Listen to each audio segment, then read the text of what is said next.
Bonjour, ce tirage de tarot s'adresse au signe Vierge. Alors, mes chers Vierges, ça a l'air d'être un mois peut-être mouvementé, en tout cas vous le désirez mouvementé.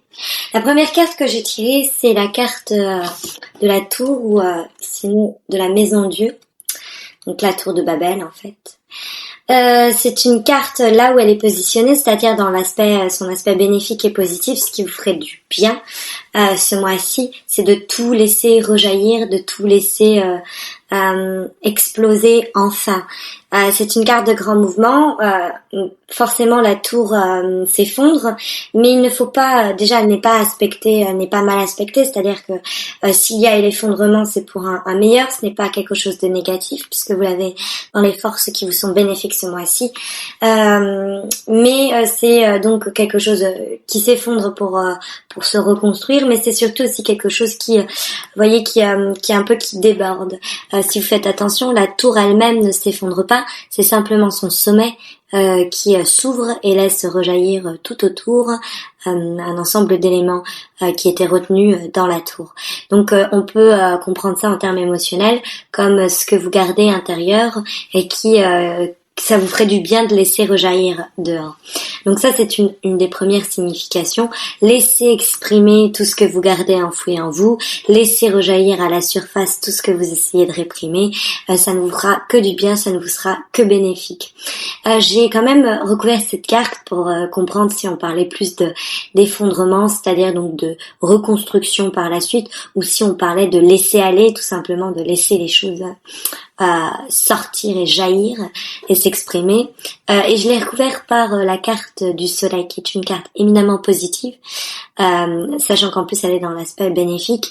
Les deux cartes ensemble nous parlent de coup de foudre. On va pas tergiverser là-dessus. C'est très connu. Donc une rencontre éclatante, une rencontre inattendue et quelque chose qui vient bouleverser votre monde, comme disent les Anglais, rock your world. En tout cas, qui va le faire, qui l'a fait ou qui le fera, et qu'il faut accueillir et qu'il faut laisser entrer, pénétrer votre existence.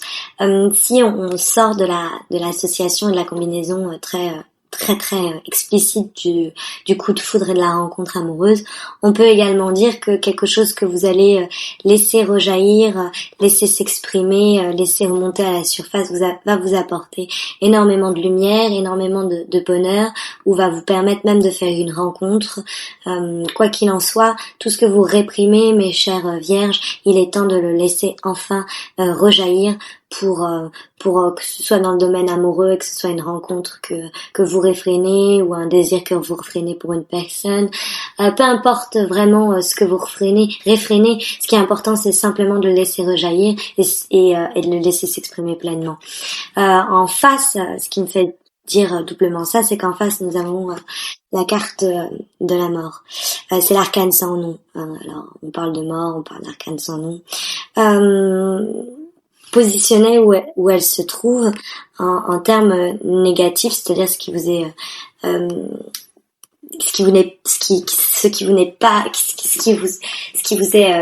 non bénéfique ce mois-ci, excusez-moi, c'est cet esprit de fatalité, ce regard sombre sur votre existence, etc.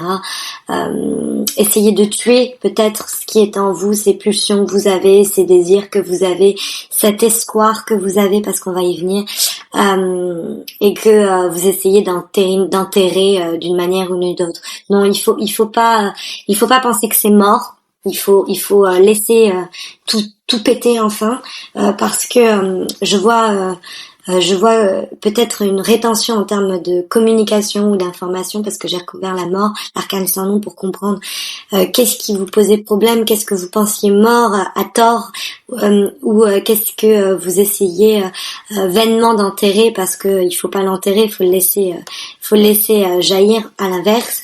Et j'ai la carte de la tempérance. La carte de la tempérance, c'est l'harmonie. Alors peut-être que vous essayez d'abattre vainement une harmonie intérieure, ou moi comment je le comprends en tout cas, c'est peut-être que vous essayez de faire taire une certaine communication, vous essayez d'enterrer un moyen de communiquer peut-être un peu tempéré ou quoi au caisse.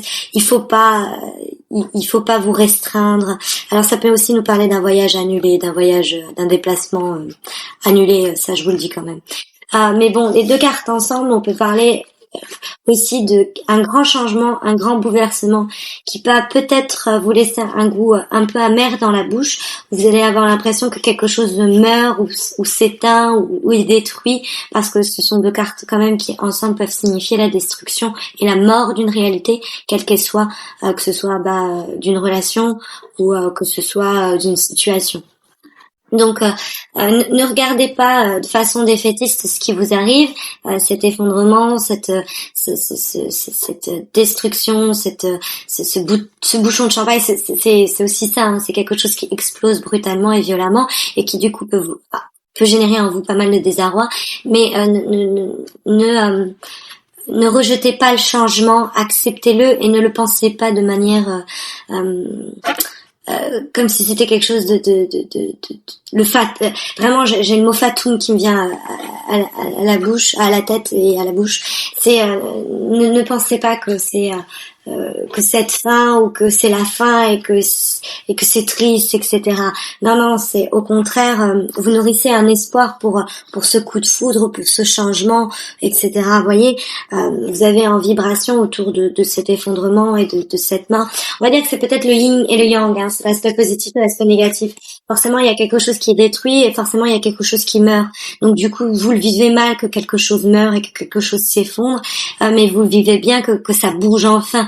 Donc, vous êtes peut-être écartelé entre ces deux émotions vis-à-vis de ces espoirs que vous nourrissez. Parce que la carte que j'ai au-dessus, c'est la carte de l'espoir, c'est la carte de l'avenir. Elle est, c'est l'étoile qui veille sur vous, l'ange qui veille sur vous et les espoirs que vous nourrissez en votre sein.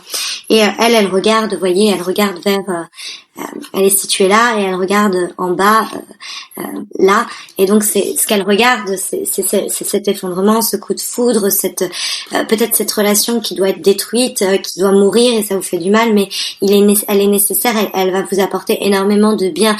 Donc surtout n'hésitez pas à épouser ce mouvement de changement et de perturbation et ne pas le craindre. Surtout que en conclusion, j'ai tiré l'arcane du pape, qui est tout ce qui est un peu les traditions, le bien-pensant, etc. Et je l'ai recouverte par le fou. Et alors, c'est très symbolique, hein, c'est de l'homme sage, qui respecte les dogmes, les règles établies, même qui les crée lui-même, hein, qui est dans son foyer la sagesse, l'homme qu'on écoute, etc. Dans les traditions, ancré dans les traditions. Qui est recouvert par le fou, c'est le tarot vous invite à sortir de cet esprit un peu traditionnel et d'embrasser un peu l'inconnu, de sortir de ces terres connues, de ces terrains connus pour aller vers ces terres inconnues et de mettre un peu de folie dans votre quotidien bien établi et peut-être un peu trop ancré dans ce qui est traditionnel. Alors, en conclusion, j'ai l'amoureux. Peut-être ça veut dire que vous avez un choix à faire et vous le savez. Il est temps de laisser aller ce que vous retenez et ce que vous réprimez vis-à-vis de cette relation amoureuse, vis-à-vis de ce coup de foudre que vous allez avoir. Il est temps de comprendre que oui, il y a une forme de fin, mais ce n'est pas une fin qui vous est négative, mais qui est nécessaire, et que l'espoir que vous nourrissez, il est prêt à se réaliser. Et ça va vous apporter beaucoup de bien. Donc ça montre bien que toutes ces questions tournent autour de l'amour, en ayant au centre une synthèse qui reprend l'arcane la plus importante avec le soleil de l'amour. Donc il y a un choix qui est peut-être à faire. En tout cas, il y a l'amour qui peut-être vous met dans une situation un peu néfaste ou négative, qui vous met dans un certain désarroi. Vous avez peut-être du mal à accepter le changement. C'est peut-être il y a un changement qui est là, mais vous avez peut-être du mal à l'accepter. Et il faut que vous ayez il faut que vous sortiez de votre carcan traditionnel et de votre système bien pensant et que vous empruntiez le chemin un peu plus fou du mât et que vous alliez voguer vers de nouveaux horizons et que vous acceptiez totalement le changement, le coup de foudre, la rencontre, quel que soit cet événement bouleversant pour lequel vous nourrissez de toute façon des espoirs qui viennent de surgir dans votre vie, et que vous acceptiez sans esprit fataliste ce grand changement, cette fin de cycle qui s'annonce et qui va vous apporter de toute manière que du bon, quoi. Donc voilà, c'est le message des cartes pour le signe vierge pour ce mois. J'espère que d'une quelconque façon il vous a aidé ou apporté peut-être quelques éléments de réponse pour la voie empruntée. Que je vous souhaite très bon, mes chers vierges.